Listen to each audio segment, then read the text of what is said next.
Hey everybody, how's everybody doing today? Sorry, I know, once again, it's been a while since I've done a video. Here's the problem, of course. Got a community strike from YouTube. I don't know the reasoning behind it. The video was 3 to 6 months old. Supposedly, there was hate speech in it. I tried to appeal. You know where that goes for those of you who are familiar with YouTube's policies and stuff. So there wasn't much I could do. I had to wait at least 7 days. I did, and now I'm back. This is just a good reminder for me to start using Rumble and BitChute again to upload videos. I've been forgetting and being lazy. Please start to remember to post links to my BitChute account and my Rumble account. I don't care if YouTube hates me for saying it. This is just getting ridiculous. This would be the second community strike I've gotten over imagined bullshit, in my opinion, but yeah, what can I say? All right, let's get right into the news. This is a story that I found, I think, yesterday, or on Sunday. I found it very interesting. And this is from NBC News. Fears rise as 3 maternity units prepare to close in Alabama. By the end of the month, 2 Alabama hospitals will stop delivering babies. A third will follow suit a few weeks later. That will leave 2 counties, Shelby and Monroe, without any birthing hospitals, and strip a predominantly black neighborhood in Birmingham of a sought-after maternity unit. You always got to bring it back to black people. So the first thing I want to say is, okay, if this was in a majority white poor area, would this be a story? Probably not. After that, pregnant women in Shelby County will have to travel at least 17 miles farther to reach a hospital with an OBGYN. And because the county, one of Alabama's largest, is bordered by another whose hospital also lacks an obstetrics unit, some of those residents are also losing the closest place they could go to deliver their babies. Quoting statement here.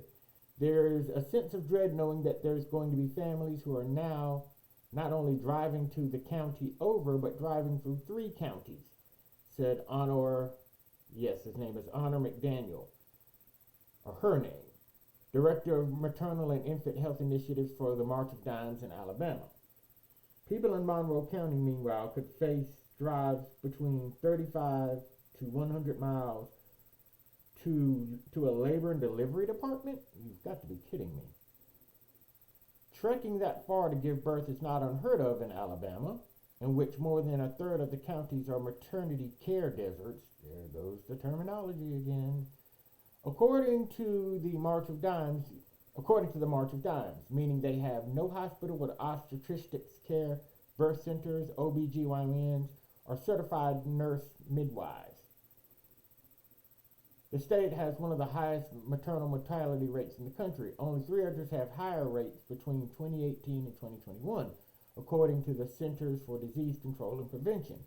Alabama has also had the nation's 3rd highest infant mortality rate in 2021, the latest data available. See, why? There's really no given reason why, other than that there doesn't seem to be money to support these areas. And overall, since most of the people who are having babies delivered are on Medicaid or Medicare, the hospitals that deliver babies aren't getting enough money to stay open or have their healthcare unit, their birthing areas, their NICUs and stuff like that open. So then the real problem isn't just poor people who don't have enough money to spend in a hospital because Medicaid, Medicare, but also because people just ain't having babies as much. If you're getting a baby every couple of days, a year being born into the world, or 2 or 3 babies a day being born into the world, then you're making money. But if you're getting less than 2 a week, or even 4 a week, then you're going to have a financial problem. So now, while it wasn't stated in the article that, oh my goodness, This must be a race problem.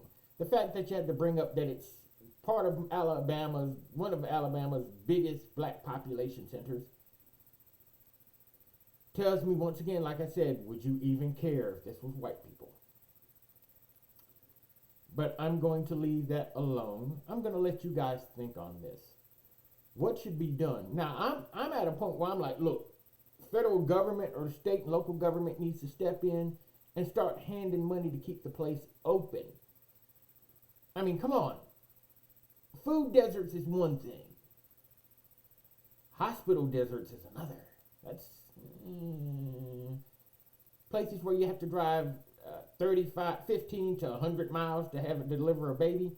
Well, that's kind of rough, I will admit. Your best bet is probably, if you know you're pregnant and you know you're like maybe a day or two away from, having a baby, go ahead and just travel the distance to have the baby. Get to the hospital early, maybe a day early from when the baby is supposed to be born, because you had to travel such a distance. But what about people who don't have cars? If you don't have a car, why in the world did you get pregnant in the first place? But either way, somebody's got to have a car. Either way, this when I was reading this story originally before I started the video, it's like, this is disturbing. This is scary. But I hope that my posting of this video, if some other people see it, if there's some way to help this problem, then by God, do so. I mean, this is just scary. You're going to have an area of Alabama where people have to drive 15 more miles to 100 more miles to have a kid? It's kind of crazy. It really is, and it's kind of scary. The system is broken around there, and they need to do something to fix it. Okay, folks, that's it for this video. I'll try to post another video soon enough. Yes, I know we've got Israel and Gaza to talk about and blah, blah, blah, blah, blah, blah, blah. I don't know if I'm going to talk about that very much because my YouTube, but we'll figure it out. We'll figure it out. Everybody take care. Bye-bye.